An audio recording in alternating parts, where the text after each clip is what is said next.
Good afternoon, Cape Town. We find ourselves in Melkbos at the Patient Butcher, and I'm joined by Jean-Marc and Groot. Yes, hi. Nice, thanks for having us. Pleasure. Thanks for being here. Yeah.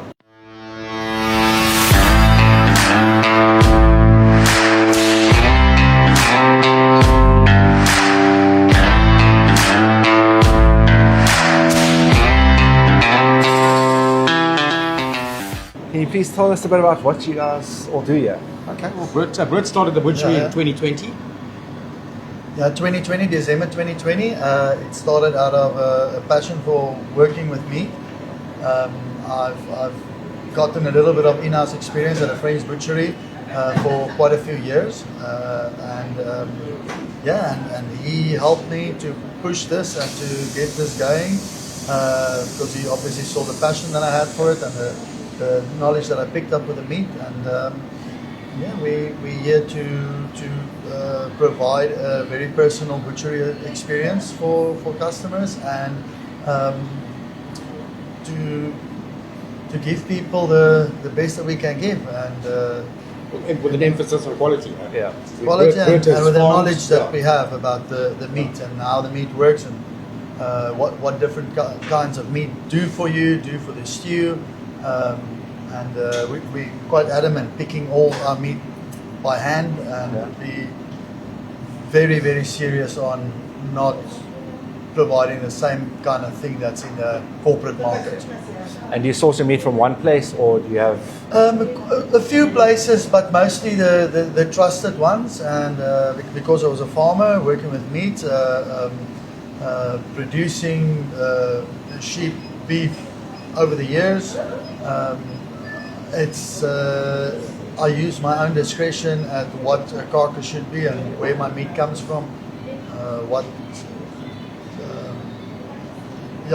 Concerning the quality, that I think in the big industry, you order 500 lambs or whatever from a supplier, and they're just going to give you whatever, and you're going to just make it disappear. Even the bad ones mixed with the good ones. I like to pick out the good ones. So you emphasize your quality. Yes, as much you as hear what possible. the lady told me this morning. She's never had lamb chops like that in her life. And I explained to her, it's a dorper, the black-headed sheep that you get in the Karoo, very hardy, extremely good quality meat. It's internationally renowned lamb quality, and it's a South African bred sheep, and there's chefs across the world would order that sheep for the dishes. So it's safe to say Karoo lamb is the best. Yeah, it's Karoo lamb, and specifically there's a lot of, I farmed in the Karoo as well, so you get a lot of, thing is, you get two kinds of sheep. You get a sheep produced for meat, you get a sheep produced for meat and wool, or sheep exclusively for wool. And the more wool the sheep's going to produce, the worse the quality of the meat is going to be. Less taste, harder meat, that kind of thing. And I tend to go for the, you always see when you drive through the Karoo, every now and again, the black-headed sheep, those stocky, well-built ones. Now, Jean-Marc, Yes. how do you fall into this? Well, this what happened is puzzle? that I approached Brett last year in August, and he offered me a partnership in the business, which I very gladly accepted. And Brett, with his knowledge of the meat and just everything, he's been outstanding. I have confidence selling the product that he gives me to ring up. But also I brought in another element. I'm a qualified chef by trade. Okay. So we've started doing ready meals and heat and eat meals, and started hot meals from the butchery, which is starting to take off. All sorts of different kinds of lasagnas that I'm using. Brett will give me select cuts to use while I cook them up, like ossobuco or lamb shanks. Yeah. I do very different lasagnas, like an ossobuco beef shin lasagna with chorizo and roast peppers. So I think a butcher and a chef, match made in heaven. Well, that's the opportunity successful. we saw, when we kind of first spoke to each other in August last year. Yes. Yeah.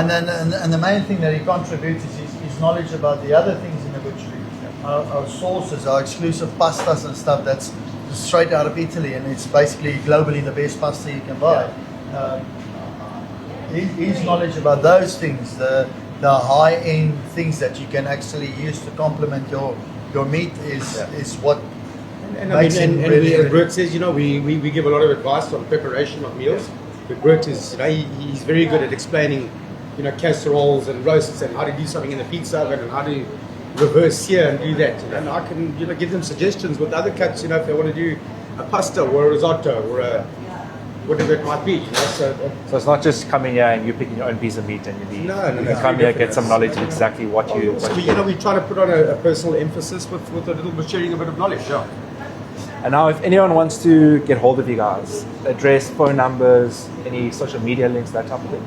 Yeah. So well, it's number 5, 6th Avenue, Melkbos Strand, and we do have a contact number on the website, which is we are on Facebook, listed as The Patient Butcher, Melkbos Strand, and the details are there. And just if people could maybe send a WhatsApp as opposed to maybe phoning, because sometimes we are busy and we can't get to the phone to answer. Hands are full of meat, and you Yeah, hear your phone ringing, and then it's on. lasagnas and meat and So that's Is that's there it, anything yeah. you guys would like our viewers to know, your customers to know? Well, I can almost guarantee you that there's very few places that you will find steak that's aged over 100 days. And that's mostly the case with us. We've got, for instance, this ribeyes we have now is from the 15th of Jan. You make the math. And I always tell customers that you can literally eat it with a spoon. And through the last 6 years, so many times that I've had people, yes, you sometimes do just get your more average kind of steak or whatever, it depends. But, you know, most of the time the feedback I've gotten of people is that they've been on earth for 60 years and 40 of those they've eaten steak and they've never had steak like that before. So it's one of the things that we really push and we are pros at, is giving you the best rump and especially ribeye that we can. You know, that's the bottom line. You know, it's just, you know, in this day and age, in this market we have, it's about quality and consistency. 100%. That's and service. You know, that's the only way to stay afloat. You know, with all the corporates and everything. Yeah. One of the main things also is that all the borscht we produce, everything you see on our shelves, we produce in-house. I've even got this very Scottish Lorne sausage that I'm doing at the moment. And all our borscht is pretty pure. We've got stuff that is gluten-free completely. The only reason being that it's very old recipes, that's very traditional. Yeah. So it only consists of salt, pepper, nutmeg, cloves and coriander. And there's literally nothing else in there. We don't add we don't add water to our mince. We don't do any of those kind of things. There's no extenders really in our boerewors.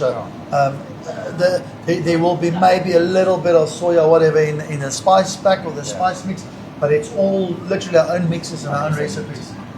So yeah, that's And pure, well, Very pure. primal cut meats. Yeah. Primal cut mixes. Yeah. Okay. Good, John Mark, thanks so much for having a chat to us and showing us around the butcher and that. Thanks for coming out. Yeah. And we wish you guys nothing but strength in the future. Thank you. And hopefully see you guys grow.